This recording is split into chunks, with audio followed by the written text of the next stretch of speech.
Assalamualaikum dan selamat sejahtera. Tentang ternak rabbit ataupun arnab ya. Kenapa saya pilih arnab kalau saya tinggal di kawasan perumahan? Yang pertama sekali sebab arnab ni dia tak bising.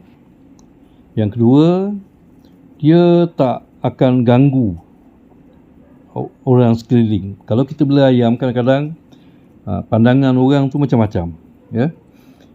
Kotor lah, itulah, inilah.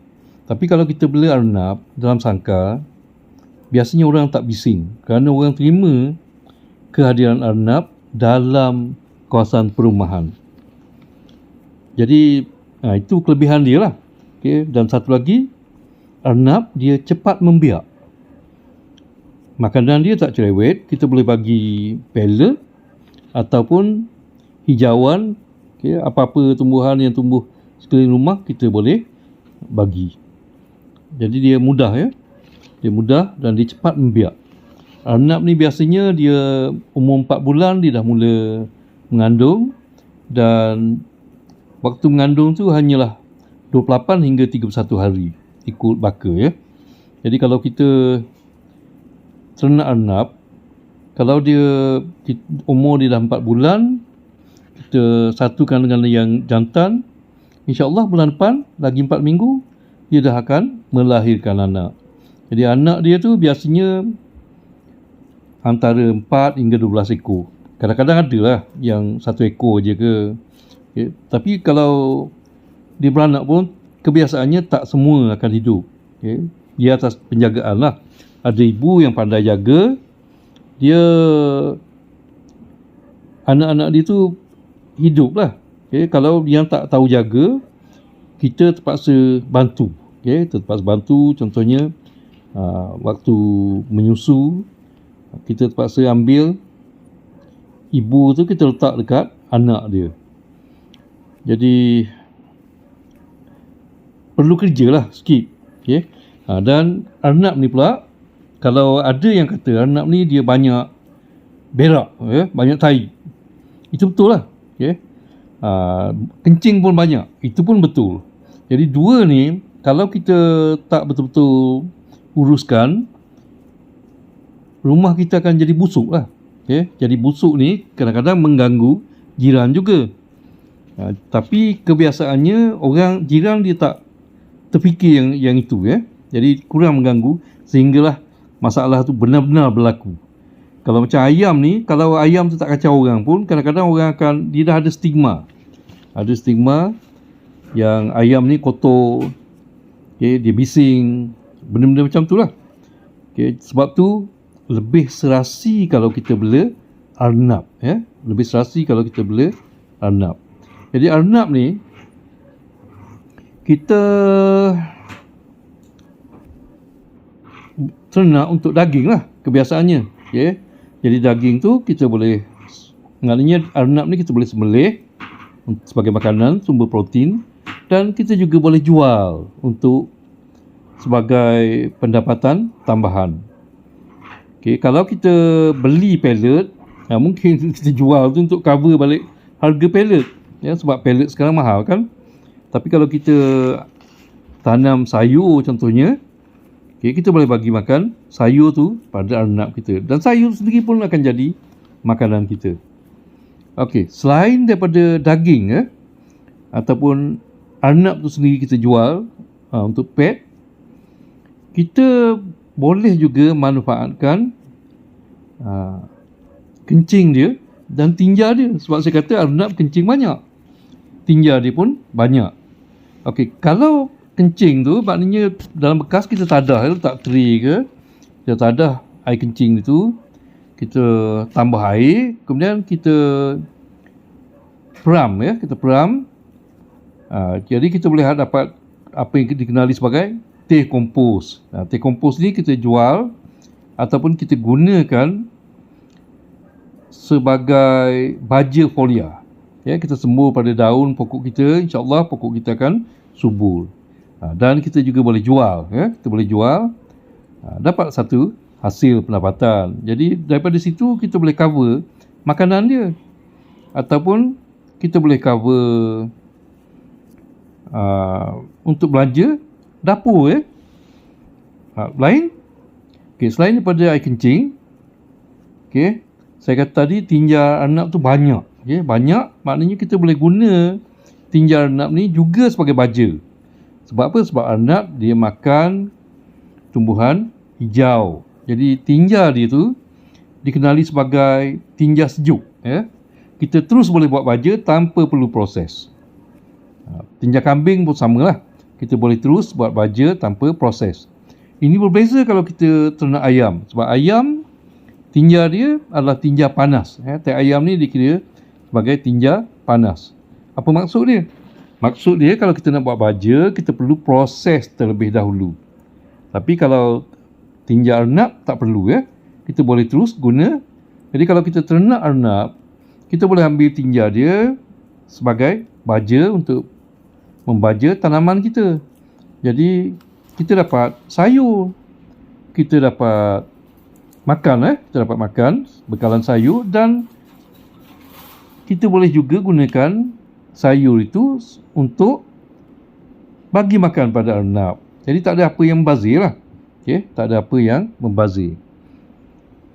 Kalau yang saya sebut dalam kelas, dalam kelas berdikari, satu lagi kegunaan tinja arnab ni ialah kita boleh gunakan dia sebagai makanan cacing. Cacing maksud saya sini ialah jenis cacing tanah. Tapi kita bila kita guna baja arnab ni, ada yang kata tak boleh guna cacing tanah. Sebenarnya boleh, boleh, tapi ada cara dia lah.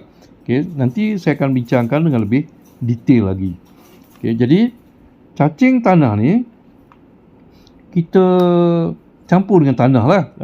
Tinja arnab ni kita campur dengan tanah, letak dalam tong kompos, dan kita pastikan bekas tu tak kedap udara, sebab cacing diperlukan oksigen.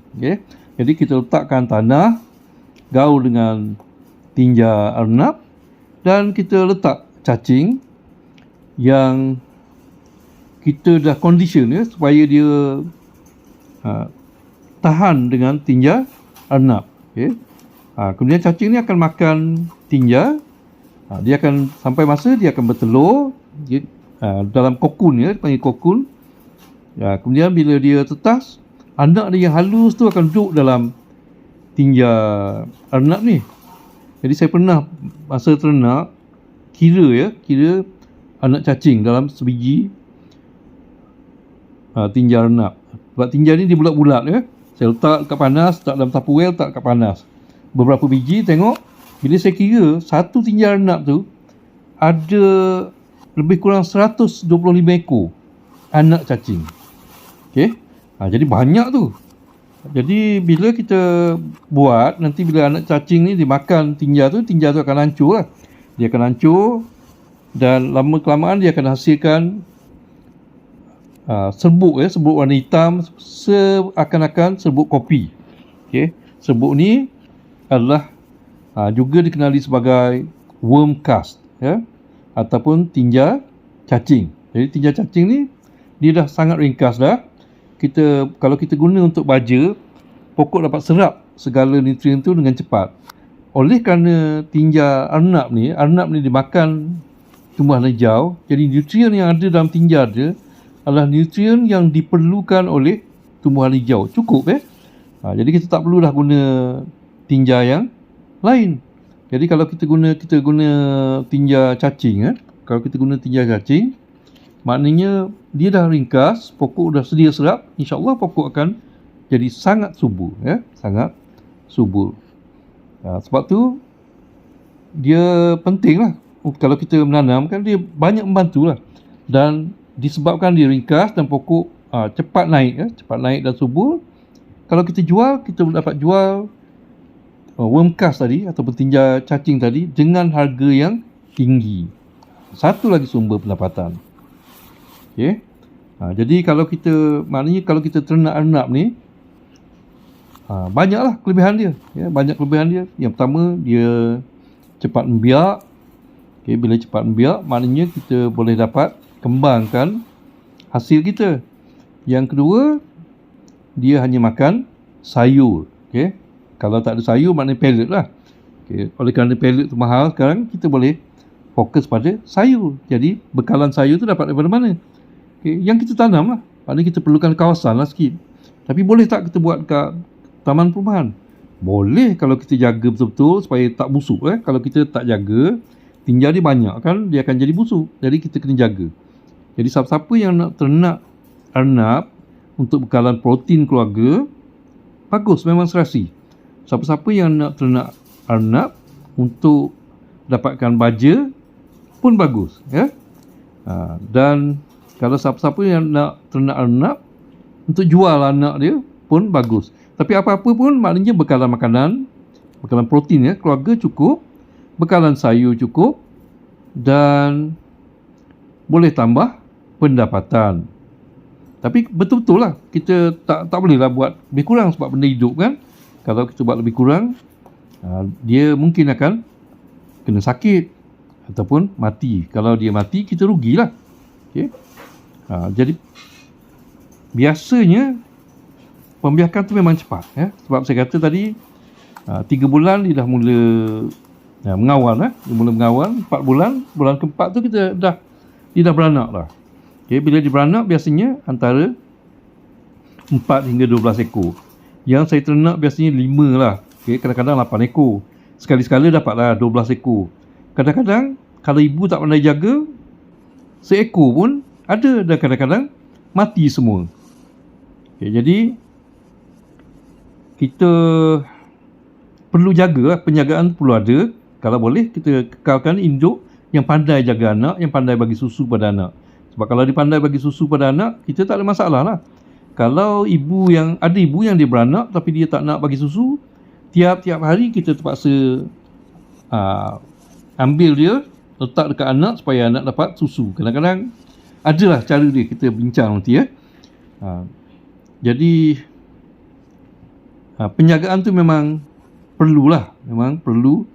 Kalau kita ternak, saya rasa dalam 1 ataupun 2 jam satu hari memang kita perlu tumpu pada dia lah.